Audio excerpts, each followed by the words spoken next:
जय हिंद, जय Bharat and welcome to deaf talks. This is Adi Achint. कल जो colonisers in chief Great Britain, so called Great Britain तो बोलना नहीं चाहिए अब से, बट तो अब वो तो सिर्फ ब्रिटेन ही बचा है। यूनाइटेड किंगडम जिसको बोलते हैं, उसको एक बहुत बड़ा झटका लगा है। कल एक ऐसा हिस्टोरिक दिन है जहां पर दिएगो गार्सिया, ठीक है, जो मॉरिशस का एक आइलैंड चेन है, छोटा सा वहां पर आर्किपेलागो है सदर्न इंडियन ओशन के अंदर।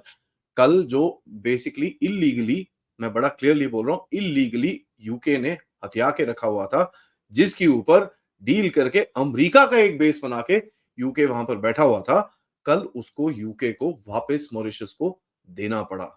ये एक बहुत बड़ा स्टेप है और इसके अंदर भारत का एक रोल है जिसके बारे में मैं आपसे बात करूं। यूके ने कल एक स्टेटमेंट दिया कि साहब ये जो हम लोग अपनी सोवरेनिटी इस रिमोट आइलैंड के तरफ से जो भी सोवरेनिटी हमारा क्लेम था, हम उसको गिव अप करते हैं और इस आइलैंड को वापस मॉरिशस को वापस देते हैं। इसके अंदर देखिए ये पूरा चेन ऑफ आइलैंड्स है, इसके अंदर दिएगो गार्सिया भी है, चागोस आर्किपेलागो इसको बोला जाता है, और यहाँ पर अमेरिका का एक बड़ा मिलिट्री बेस है जहां पर उनके बॉम्बर एयरक्राफ्ट रहते हैं, लॉन्ग रेंज बॉम्बर एयरक्राफ्ट रहते हैं, नेवी शिप्स रहते हैं। और ये एक डील यूके ने अपनी तरफ से अमेरिका के साथ करी हुई थी। 99 ईयर्स की एक लीज उन्होंने साइन करी हुई थी। लेकिन इसके ऊपर मॉरिशस बिल्कुल खुश नहीं था। मॉरिशस ने बोला ठीक है, हम ये बेस वेस तो मान लेंगे, लेकिन इस जगह की पूरी जो सोवरेनिटी है वो मॉरिशस की है एंड वो चीज मॉरिशस को वापस आनी चाहिए।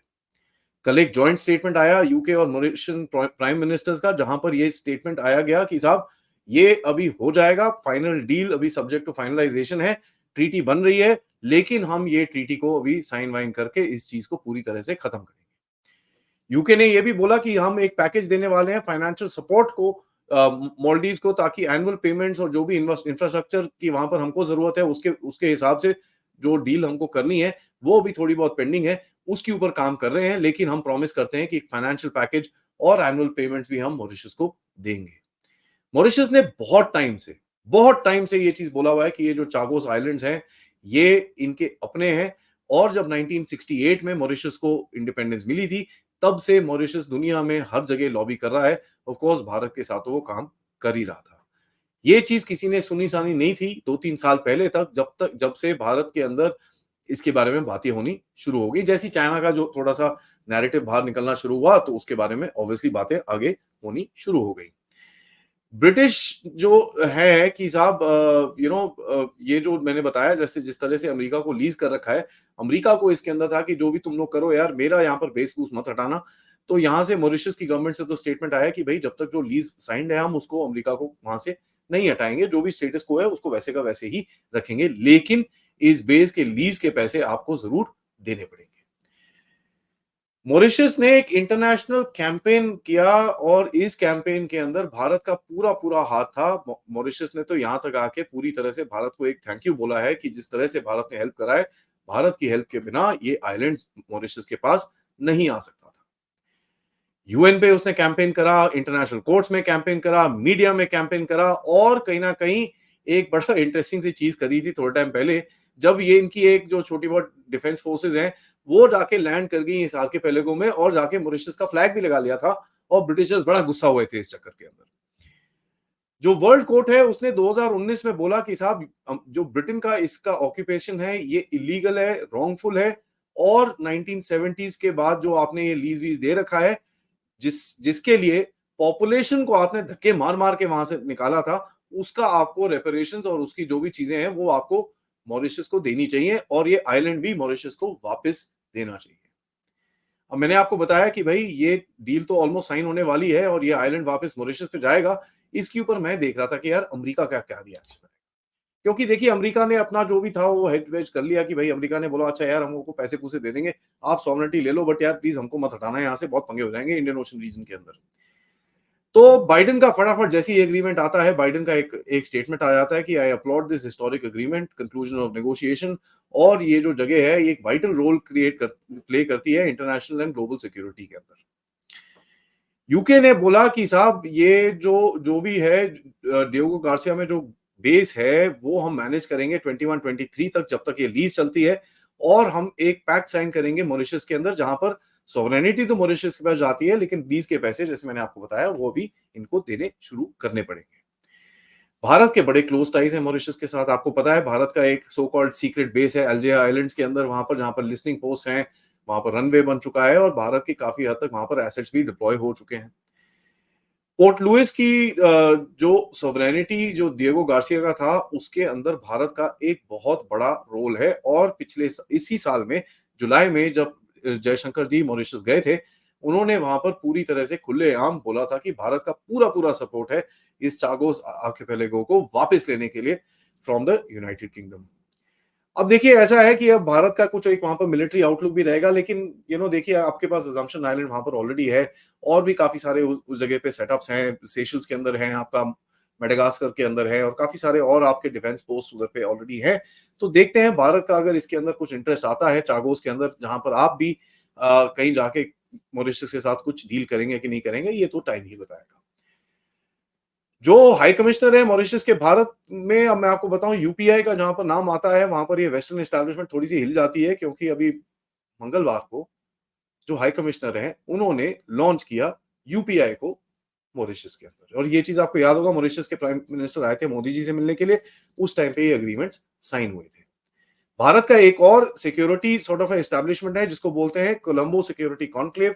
ये India, Sri Lanka, Bangladesh, Maldives and Mauritius के बीच में है, जहां पर एक चार्टर साइन हो चुका है और एक परमानेंट सेक्रेटेरिएट अभी सेटअप होगा। 30 अगस्त को ये चीज पूरी खत्म हुई थी इन कोलंबो। अब आपको मैं ये बता दूं, श्रीलंका के विजिट करने गए थे, अभी देखिए काफी नैरेटिव उसके लिए भी चला कि ओहो श्रीलंका में तो क्या मार्क्सिस्ट प्रेसिडेंट आ गया, आप तो भारत गया, चाइना आ गया, ये हो गया, वो हो गया, पता नहीं क्या क्या क्या क्या बोला था। कल 4 तारीख थी, जयशंकर जी श्रीलंका में थे। आज 5 तारीख है और एक न्यूज आती है कि जो दिसनायके के नए नए इलेक्टेड प्राइम मिनिस्टर प्रेसिडेंट है वहां के, वो उनका पहला फॉरेन ट्रिप कहां रहेगा? भारत में।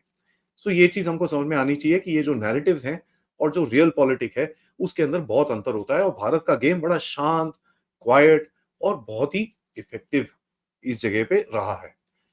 भारत का भी स्टेटमेंट आया, उन्होंने बोला कि साहब देखिए ये तो बहुत ही अच्छी डेवलपमेंट है जिसके लिए हम बहुत टाइम से मॉरिशस को सपोर्ट कर रहे हैं, और मॉरिशस की जो डीकोलोनाइजेशन पेंडिंग थी इतने टाइम से, थैंकफुली वो पूरी कंप्लीट हो चुकी है। अब मैं आपको अंदर की बात बताता हूं। भारत काफी टाइम से यूके और मॉरिशस के बीच में काफी हद तक लॉबिंग कर रहा था कि साहब ये देखो, ये खत्म करो, ये चीज ठीक नहीं है। आपने वैसे भी इस जगह के अंदर बहुत सारी उल्टे काम करे हुए हैं, हमारी इतनी सारी चीजें चुरा चुरा के आप उधर पे रखा हुआ है। We don't accept this, and Mauritius के साथ जो भी आपको डील करनी है, this needs to be finalised, नहीं तो हम अभी पब्लिक में बोलना शुरू कर देंगे। और ये चीज जुलाई में जयशंकर जी ने स्टार्ट करी थी, वहीं पे खत्म हो गया। फनी चीज ये है कि कल यूके मॉरिशस की तरफ से थैंक यू नोट्स आते हैं भारत के लिए कि thank you so much for helping out in the negotiations between UK and Mauritius. जो ब्रिटिश ने भी बोला और मॉरिशस ने भी एक जो स्टेटमेंट निकाला कि we are grateful to India, कि हमारी को पूरी तरह से हेल्प मिली। यहां पर मैं एक ही चीज बोलूंगा साहब, this ladies and gentleman is the Indian ocean.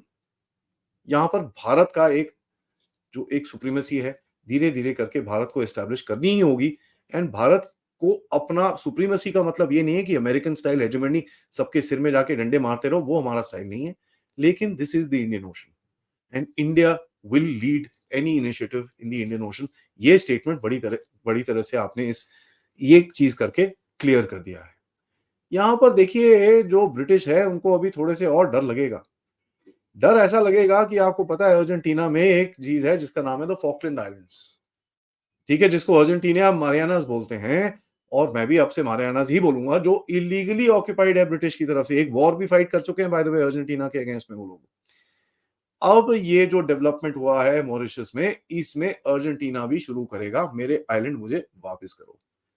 धीरे धीरे करके जो ये ग्रेट ब्रिटेन था एक टाइम में, इसमें से ग्रेट कुछ बचेगा नहीं। ब्रिटेन भी कितना बचा है कि ब्रिटेनिस्तान बनेगा, ये तो आप सबके सामने है। Very interesting development and I am very very happy at our diplomatic corps जिन्होंने इसके अंदर काम करा है और इस चीज को मॉरिशस के लिए पूरी तरह से सक्सेसफुल किया है। Thank you so much for watching. लेकिन जाने से पहले मैं एक चीज बोलूंगा, गहरे राज्य को बहुत झटका लगेगा इस चक्कर में। और जिस तरह से कल भारत ने गहरे राज्य के टट्टुओं को जवाब दिया है, एनजीओ में क्रैकडाउन चल रहा है, ये चीज हो रही है, तो अब समझ में आ रहा है कि भारत की डिप्लोमेसी फ्रंट फुट पे आएगी, which will impact not just the external security of Bharat but the internal security also. अगर आपको उसके बारे में थोड़ा और पता करना है शाम का शो क्रैकडाउन जरूर देखिएगा। इस शो को लाइक करिए, सब्सक्राइब करिए चैनल को अगर आपने नहीं करा है। Most importantly share this with your friends and families. आप लोग इस चैनल की तरफ कंट्रीब्यूट कर सकते हैं क्यूआर कोड या फिर पेपैल या फिर सुपर स्टिकर सुपर चैट्स के साथ। आपसे 3:15 बजे मिलेंगे अंबर जैदी जी के साथ, जिससे हम बात करेंगे वक्फ बोर्ड की, और रात को जैसे मैंने आपको बताया रहेगा क्रैकडाउन। जय हिंद, जय भारत।